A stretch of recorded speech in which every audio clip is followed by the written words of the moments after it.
अस्सलाम वालेकुम मेरे अजीज हमवतन, वेलकम टू दी मास्टर। हर रोज़ आप इस आदमी को तो जानते होंगे, तैयब उर्दगान। तैयब उर्दगान कौन है? इस वक्त उम्मत मुसलमान के लीडर बने हुए हैं, लेकिन इन्होंने क्या एक रेड लाइन क्रॉस कर दिया है। वो लाइन किसकी थी? रशिया की थी। रशिया के खिलाफ इस वक्त अमेरिका है, लेकिन जो टर्की है वो अमेरिका के ब्लॉक में आ गया है दुनिया में। सबसे पहले ये देखें, यूक्रेन डिजर्व्स नेटो मेंबरशिप। कौन कह रहा है? टर्की अर्दगान से।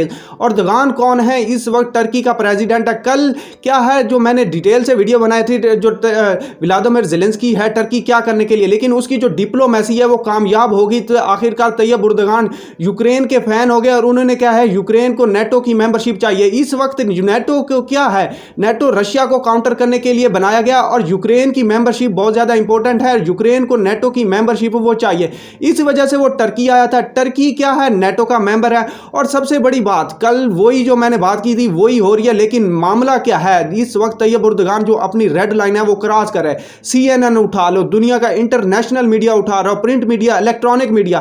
Turkey supports Ukraine NATO membership. Turkey ने कहा है वो नेटो की मेंबरशिप है वो चाहता है, और वो सपोर्ट भी करा, क्योंकि नेटो में आने के लिए क्या होता है, जो मेंबर के लिए वोट चाहिए। तो टर्की उसका मेंबर है, टर्की वोट देगा यूक्रेन को। अब कह रहा है यूक्रेन को मेंबरशिप। सबसे पहले अब हिस्ट्री की तरफ आ गए। 1950s में क्या हुआ, सेकेंड वर्ल्ड वॉर एंड हुई तो क्या हुआ, सबसे दो मेजर पावर जो दुनिया में इमर्ज होकर आई, रशिया और अमेरिका। रशिया क्या था, एक कम्युनिस्ट कंट्री था जिसको हम इश्तराकियत कहते हैं, और जो कनाडा और यूएसए ये क्या है, कैपिटलिस्ट है। कैपिटलिस्ट क्या है, वो किसको काउंटर करने के लिए, रशिया को आए थे। ये दोनों की जो आपस में नजरिया था वो एक दूसरे के खिलाफ था। तो नेटो और यूएसए आपस में एक हो गए, और रशिया ने अपने आप को बचाने के लिए क्या बनाया, वार्सा पैक्ट। वार्सा पैक्ट क्या था, कम्युनिज्म को बचाने के लिए, मतलब वो नेटो से अपने आप को बचाएगा। नेटो जो कि कैपिटलिस्ट का निज़ाम है वो अपने आप को बचाएगा वार्सा से, जो कि रशिया थे। लेकिन क्या हुआ, 90 में क्या हुआ, रशिया तो टूट गया, वार्सा पैक्ट भी खत्म हो गया। लेकिन जो यूक्रेन है वो उस वक्त क्या किसका पार्ट था, रशिया का। जब 91 में क्या रशिया टूटा, ये सारे कंट्रीज फिनलैंड तक ये सारे रशिया का पार्ट थे, कम्युनिज्म का पार्ट थे। उसके बाद क्या, वार्सा पैक्ट तो खत्म हो गया, सबसे बड़ी क्या, रशिया टूट गया, उससे कि बहुत सारी कंट्रीज इमर्ज हुए, काजाकिस्तान, किर्गिस्तान, ये सेंट्रल एशियन रशिया से टूट कर आए। लेकिन उसके बाद नेटो हमेशा रहा, नेटो नहीं टूटा। वार्सा पैक्ट तो टूट गया लेकिन नेटो नहीं टूटा।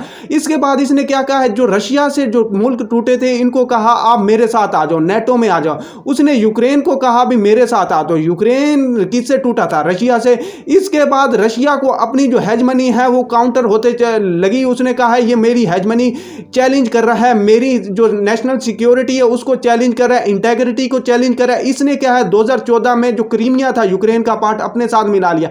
ये क्या है, नेटो रशिया को काउंटर करने के लिए। लेकिन आज जो यूक्रेन को कौन सपोर्ट कर रहा है, टर्की ने क्या है, यूक्रेन नेटो की मेंबरशिप चाहता है। ये क्या है, अब देखो रशिया क्या है, जब यूक्रेन ने नेटो की मेंबरशिप लेना चाहिए तो रशिया ने यूक्रेन पर अटैक कर दिया। लेकिन आज जब टर्की यूक्रेन के वोट को सपोर्ट कर रहा है तो क्या आज रशिया चुप बैठेगा? बिल्कुल भी नहीं, रशिया बिल्कुल भी चुप नहीं कह देगा।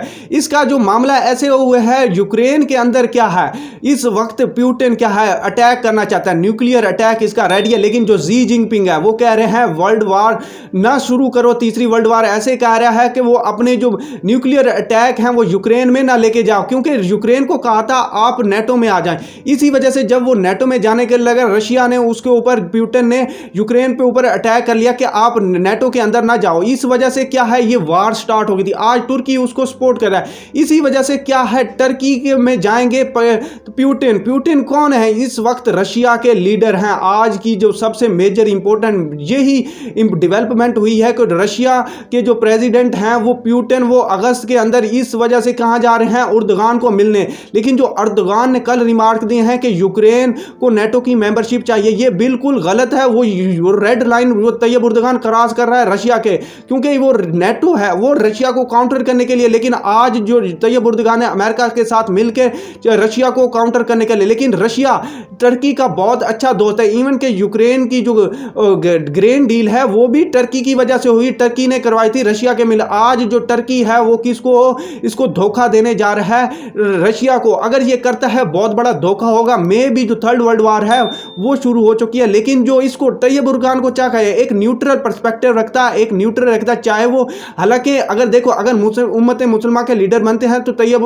उर्दगान के तो खिलाफ जो भी चाहे हो जाते हैं। प्यूटन ने क्या किया, जब स्वीडन में कुरान की डिस्कशन हुई तो प्यूटन ने अपने कुरान को अपने सीने के साथ लगाया और कहता रशिया में कोई भी इसकी जो बेहुरमती है वो नहीं कर सका। अगर देखा जाए इस वक्त टर्की ने भी एक और मेजर डेवलपमेंट किया, उसने कहा है जो स्वीडन का वोट है नेटो में 11 तारीख और 12 तारीख को स्वीडन इनकी जो नेटो की जो मीटिंग होनी है लुथेनिया में विलीनस में, उसमें डिसाइड किया। उसने कहा है, फोन करके कहा है जो स्वीडन के प्राइम मिनिस्टर है मैं आपको वोट दूंगा। अगर ये देता है तो मसलन ये मुसलमानों के साथ धोखा कर रहा है। धोखा इस तरह के, ये एक तो तरफ उम्मत मुसलमान के लीडर बनते हैं, एक वो जो कुरान की डिस्क्रिप्शन करते हैं, बेहुरमती करते हैं, उनके साथ अच्छे तल्लुकात बनाते हैं, उनको नेटो की जो है देते हैं कि मेंबरशिप। अगर नेटो की मेंबरशिप भी नहीं देता है तो रशिया अगर स्वीडन पे अटैक कर दे तो स्वीडन को कोई भी नहीं बचाने आएगा। नेटो इस तरह के अगर एक कंट्री पे अटैक होगा तो मतलब सारे कंट्रीज पे अटैक हो। अगर रशिया स्वीडन पे अटैक करता है तो मतलब नेटो नहीं बचाने आ सकेगी। ये डिपेंड करता है कि जो तैयब उर्दगान है स्वीडन को वोट देते हैं या नहीं। मैं सोचता हूं ये वोट देंगे और उम्मत मुसलमान के जो दिलों पर वो खंजर खोपेंगे। Keep watching, stay tuned with us, may Allah bless you, अल्लाह हाफिज।